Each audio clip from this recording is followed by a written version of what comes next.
So you've probably noticed we've gotten a lot of new reboots and revivals of popular brands and shows like Scooby-Doo and Interview with the Vampire. They're a little more updated, maybe more mature, and some, like the two I mentioned, are gayer, after years of speculation from viewers about the sexualities of fictional characters.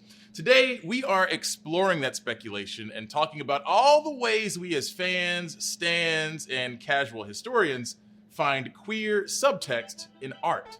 And since we're diving into the depths of pop culture history, you know it's time for Pop Quiz.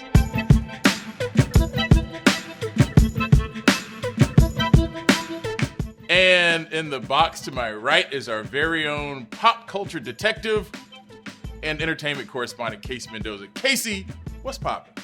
Hi, Christian. Obviously a quiz, but first, I'm curious. If historians hundreds of years into the future found your tweets, text messages, and DMs, what do you think they would think about you and your relationships? Historians would probably say I am a very unserious person, but really appreciates kinship and has flashes of vulnerability. If they saw our messages, they would see we talked a lot about anime and cats. Well, similar to that, we're going to read some letters from hundreds of years ago. I'm going to tell you who wrote it, and you're going to tell me who the letters are written to. We don't need their names, just like, their relationships, like best friend or spouse, based on the author's tone. Well, here's an excerpt of a letter from the famous American poet Emily Dickinson, and it reads, "Dearer you cannot be, for I love you so already, that it almost breaks my heart. Perhaps I can love you anew every day of my life, every morning and evening." It sounds like something written to a spouse, truly, but I'm guessing that's not the case. Well, Emily Dickinson was never married, and that letter was for her childhood friend, next-door neighbor, and sister-in-law, Sue Gilbert. There are hundreds of poems and letters written by Dickinson for Gilbert, but Gilbert's name was redacted by editors when Dickinson's work was originally published. And it wasn't until the past century that literary experts and historians began to hypothesize that many of her very romantic and sexually charged poems were written for women like her best friend Sue. Next, my favorite letter is written by the author of Dracula, Bram Stoker. How sweet a thing it is for a strong, healthy man with a woman's eye and a child's wishes to feel that he can speak to a man who can be, if he wishes, father and brother and wife to his soul. Because I love drama, I'm gonna guess that this is written to, I don't know, a contemporary, another writer who he publicly hates but privately loves. Wow, that was very spot on and super specific. Like, wow. That was Bram Stoker's very first letter to the poet Walt Whitman. I swear I didn't know this. I swear I didn't know this. I'm very impressed. But Wow. Stoker was a huge fan of the writer, and he and his friends from school actually called themselves the Walt Whitmanites, just like how stans give themselves names today. You don't write something like that to somebody and just drop it. And I'm so glad we could play with analyzing tone, because today's pop quiz is all about the ways historians and fans find queer subtext in media. We're asking, what do you mean this is queer? Or as I like to jokingly ask, were they actually gay or just roommates? So for the uninitiated, you're gonna have to explain the phrasing of that second question.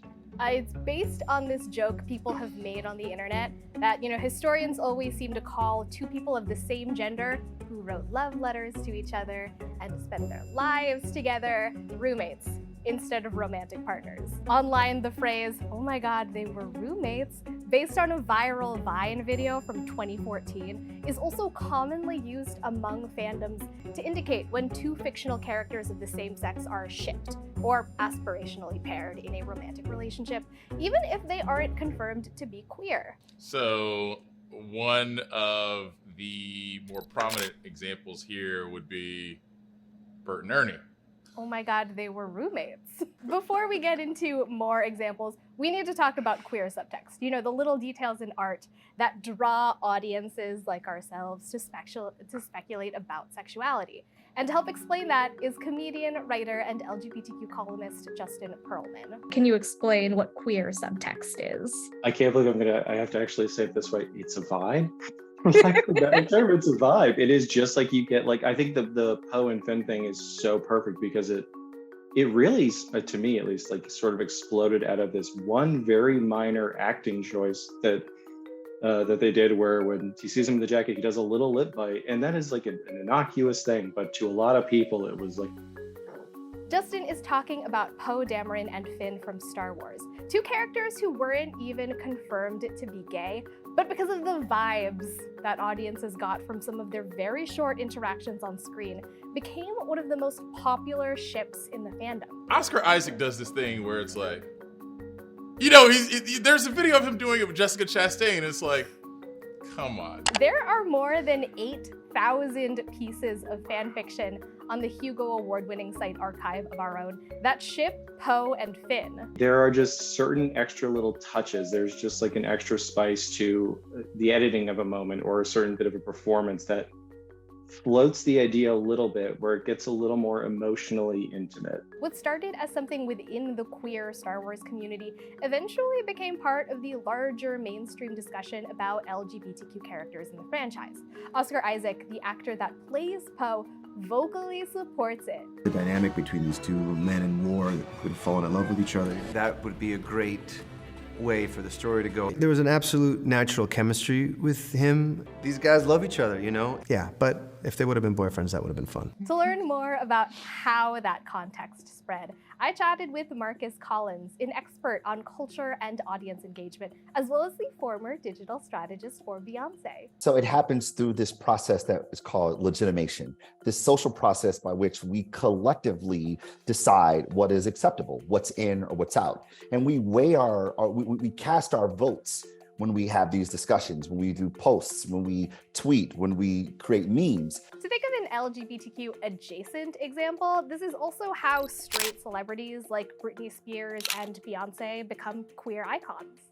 The literature refers to this as consecration, right? Where we set people above. It's like we set brands above or athletes above. Like Michael Jordan is consecrated within basketball. Nike is consecrated within streetwear or sneakers. Right? Beyonce is consecrated within the LGBTQ plus community because she's representative of the affects and cognitions that they hold. She is what they aspire to because of how she lives her life. And she's been selected by them for that very reason. Everything we just talked about is from the past couple of years, but fans have been doing this for as long as fandoms have existed.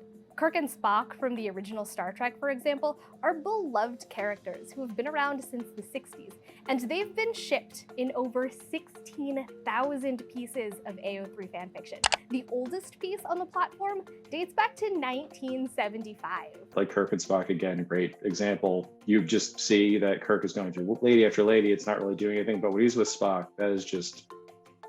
They're too perfect together. There are so many moments within the show, within the franchise, where it's like intimate conversations. You know, they've got chemistry. I mean, they have given their lives for each other, you know, in a way, but that's not the only thing, right?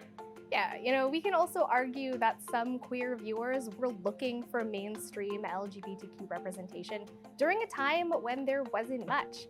Our next example goes back even further in time, 1897, the year Dracula was published. You know, I have thoughts on vampires and how vampires are portrayed. If you look at Castlevania, I mean, this is a tough guy, right? A really tough guy, but he also had like a certain, you know, je ne sais quoi about him that gave me a sense like, Okay, tough, but also vulnerable. Bram Stoker's Dracula is one of the most iconic fictional villains and archetypes in all of horror, but he was also this taboo figure that represented the evils of sexual promiscuity and immorality. And he was written during a time when another writer, Oscar Wilde, was convicted of gross indecency for having relationships with men. Stoker is said to have been heavily influenced by that trial and noted to be very publicly against homosexuality. We'll never be able to know exactly what Stoker was feeling, but some historians today speculate that he was a closeted gay man who was attracted to and possibly even lovers of Oscar Wilde and Walt Whitman. When you look at the story of what vampires are, it is a fight against desire. And it is a fight against your urges and who you are underneath, and that you see yourself as a monster. So when you add this sort of extra element, that Bram Stoker was at the very least interested and curious, it does sort of alter how you see the entire subtext of the story of Dracula. And vampires are queer as shit. That queer reading of desire continues to resonate with audiences today, and several modern stories inspired by vampires, like the web series Carmilla, the comedy What We Do in the Shadows, and the streaming remake of Interview with the Vampire, now makes the queer metaphors less subtextual, more obvious for today's viewers, and less taboo. When it comes to teaching this subtext, some folks in education find value in it. In 1994, the National Council of Teachers of English published an essay called Literature Out of the Closet, and what happens when students explore and acknowledge the gay and lesbian subtexts of work like Alice Walker's The Color Purple, which is actually less subtextual and just textual, or Emily Dickinson's poetry. Teacher Vicky Greenbaum, who also identified as a lesbian, wrote that not acknowledging queer subtext gave an incomplete teaching of the books taught in class, as well as a sense of exclusion and fear against LGBTQ people. For me, The Color Purple was one of the first positive representations I ever saw of a lesbian relationship. And today, the queerness of Emily Dickinson is front and center, seen in biopics and series like Wild Nights with Emily and Dickinson. This is what Pop Quiz does really well. We have literally taken Are They Gay or Roommates and given it some real heft, some real context, and hopefully folks are coming away with just knowing a little bit more about this. A lot of the examples you've shown me today have been full of joy and romance, and it's good to see that celebrated now more than it was both hundreds of years ago and decades ago. So, Casey, as always, thank you so much. Hopefully we can do this again sometime, right?